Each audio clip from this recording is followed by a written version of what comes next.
Hello friends, मैं अर्जिता आशु आ गई हूँ मैं एक नए वीडियो के साथ। आशा करती हूँ कि आप सभी स्वस्थ और सुरक्षित होंगे। लेकिन हाँ, वीडियो में आगे बढ़ने से पहले मैं जानना चाहती हूँ कि क्या आपने मेरे चैनल को सब्सक्राइब किया?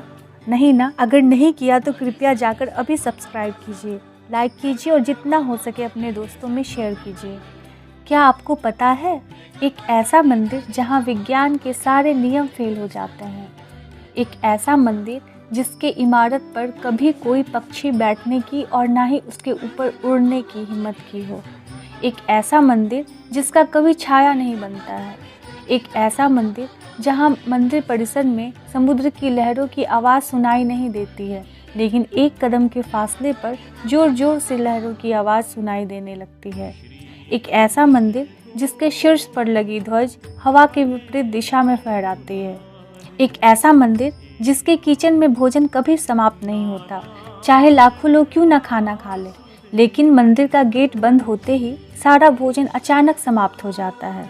ऐसे तो हमारा देश भारत जो रहस्यों से भरा देश है। इस देश की सभ्यता जितनी पुरानी है, लगभग उतनी ही पुरानी यहाँ के मंदिर हैं।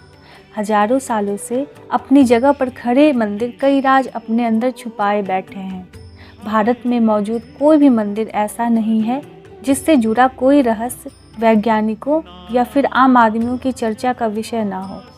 फ्रेंड्स, आज हम आप लोगों को एक ऐसे ही मंदिर के रहस्य के बारे में बताने वाले हैं जिसके बारे में जानकर आपको काफ़ी आश्चर्य होगा। इस मंदिर का नाम जगन्नाथ मंदिर है। ये मंदिर उड़ीसा के पुरी में स्थित है। उड़ीसा का प्राचीन नाम उत्कल प्रदेश है। भगवान जगन्नाथ मंदिर एक ऐसा मंदिर है जहां आज भी कई ऐसे चमत्कार होते हैं जिनका जवाब वैज्ञानिकों के पास भी नहीं है।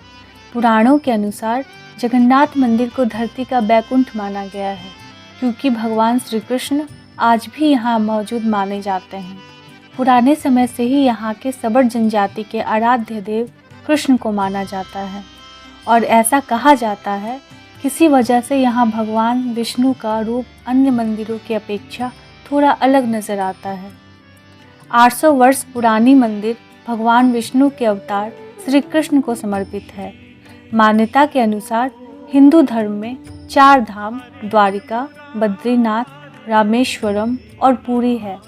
उनमें से एक धाम भगवान जगन्नाथ पुरी की है। मान्यता है कि भगवान विष्णु जब चारों धाम पर बसे तो सबसे पहले बद्रीनाथ गए और वहाँ स्नान किया।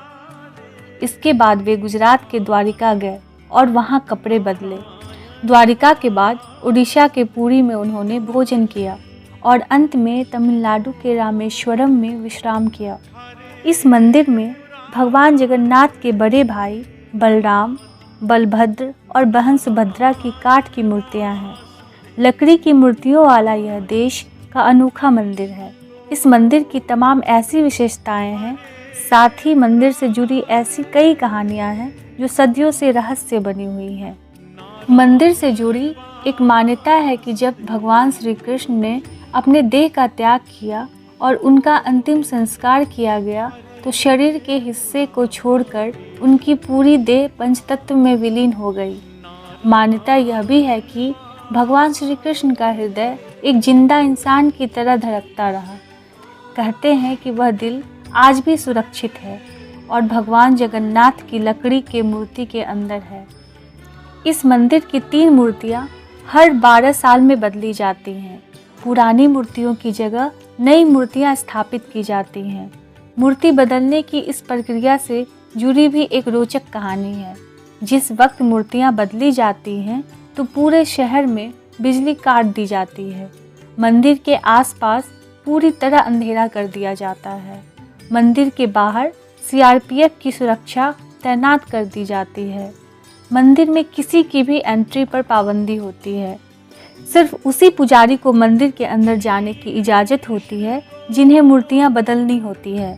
पुजारी की आंखों पर पट्टी बांधी जाती है और हाथों में ग्लव्स पहनाए जाते हैं।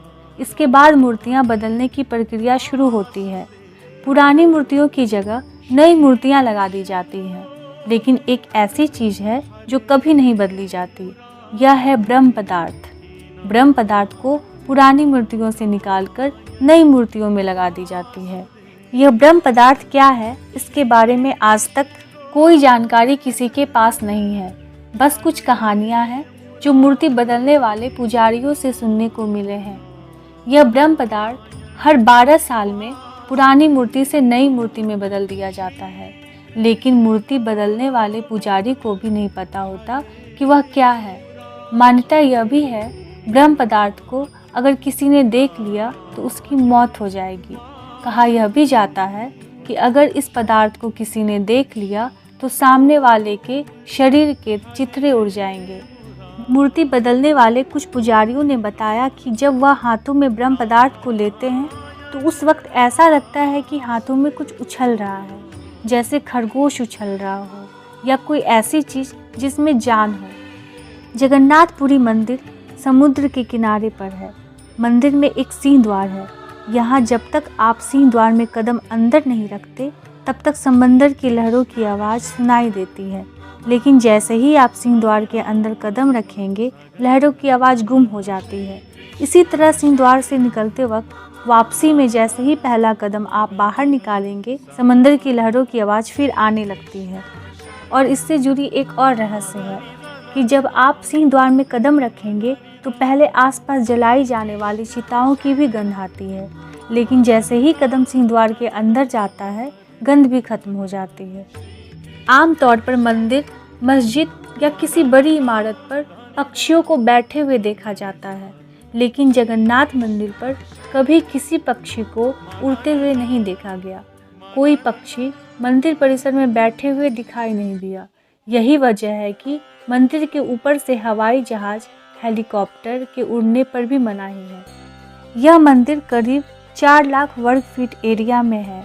इसकी ऊंचाई 214 फीट है। आमतौर पर दिन में किसी वक्त किसी भी इमारत या चीज़ या इंसान की परछाई जमीन पर दिखाई देती है, लेकिन इस मंदिर की परछाई कभी किसी ने नहीं देखी। इसके अलावा मंदिर के शिखर पर जो झंडा लगा है उसे लेकर भी बड़ा रहस्य है। इस झंडे को हर रोज़ बदलने का नियम है।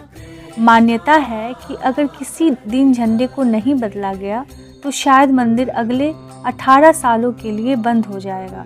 इसके अलावा यह झंडा हमेशा हवा की विपरीत दिशा में उड़ता है। मंदिर के शिखर पर एक सुदर्शन चक्र भी है।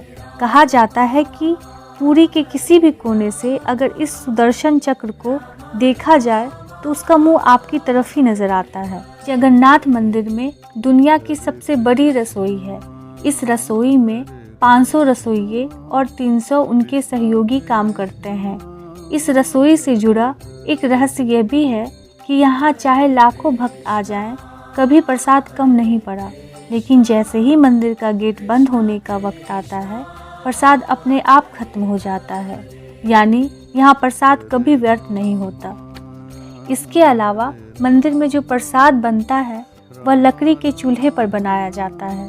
यह प्रसाद 7 बर्तनों में बनाया जाता है। 7 बर्तनों को एक के ऊपर एक करके एक साथ रखा जाता है, यानी 7 बर्तन चूल्हे पर एक सीढ़ी की तरह रखे जाते हैं। सबसे हैरानी की बात यह है कि जो बर्तन सबसे ऊपर यानी 7वें नंबर का जो बर्तन होता है उसमें सबसे पहले प्रसाद बनकर तैयार होता है। इसके बाद छठे, 5वें, चौथे, दूसरे और पहले यानी सबसे नीचे के बर्तन का प्रसाद सबसे पहले तैयार होता है। इस मंदिर में जगन्नाथ जी की रथ यात्रा हर साल आषाढ़ माह यानी जुलाई के शुक्ल पक्ष के दूसरे दिन निकाली जाती है। रथ यात्रा का महोत्सव 10 दिन का होता है।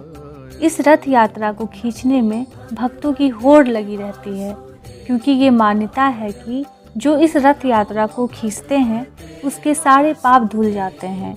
इस दौरान पुरी में लाखों की संख्या में देश विदेश से लोग पहुंचते हैं और इस महाआयोजन का हिस्सा बनते हैं। इस दिन भगवान श्री कृष्ण, उसके भाई बलराम व बहन सुभद्रा को रथों में बैठाकर गुंडीचा मंदिर ले जाया जाता है। तीनों रथों को भव्य रूप से सजाया जाता है, जिसकी तैयारी महीनों पहले से शुरू हो जाती है।